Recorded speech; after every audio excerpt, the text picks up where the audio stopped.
I'm testing a new mic here, and you can't hide from this. Look at this thing. Most of us, when we think about creating videos for our courses, we are not thinking about creating demonstrations.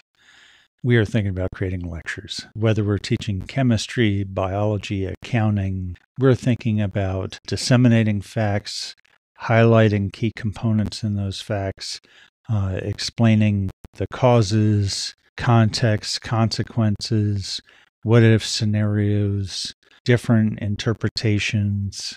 We're trying to help students learn to think with facts. And in order to understand your explanations, students have to hold both the facts and your explanations in their heads simultaneously, which can be overwhelming. It can overwhelm students' memories to the point that they can no longer continue watching the video. Teacher, may I be excused?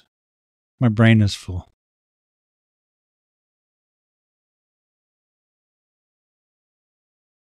This is a chessboard before the start of a game. This is the same chessboard 15 moves later after white wins. For a novice player, the movement from here to there is 15 independent components, double what a highly developed working memory can hold.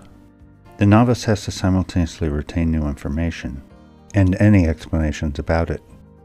Further complicating things, students have only 20 seconds to associate new information with what they already know before that new information disappears. Static representations like images or text allow students to offload their working memories onto the page while they focus on other components. Information doesn't disappear. Don't get me wrong. When students read a book or an article and they read from the first word to the last word and they don't go back and forward in a recursive way, they're not retaining the information either. Their working memories are just as overloaded. The reading doesn't become a learning activity. The reading becomes a task that they complete, something they can check off in a checkbox. Cross-reference relieves their working memory from having to retain it all. And that recursive process, that back and forth process, enables them to think through the text or to think about the text as opposed to just read the words. But video and audio, including lectures in a classroom, provide transient information.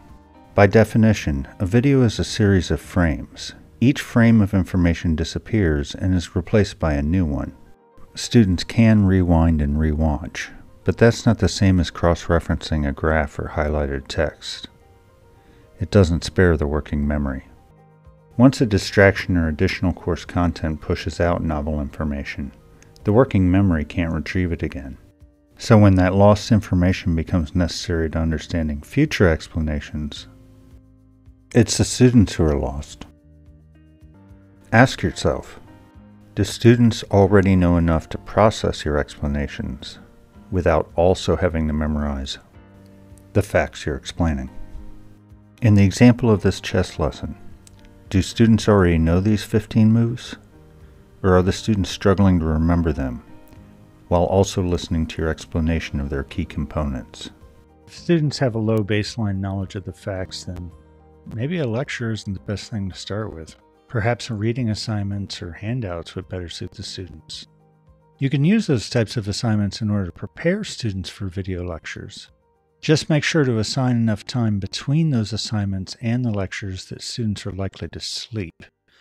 Because if they're going to try to do it all in one fell swoop, you're going to have the same problem. The working memory is still going to be overtaxed. And the goal is for the working memory not to do all the work.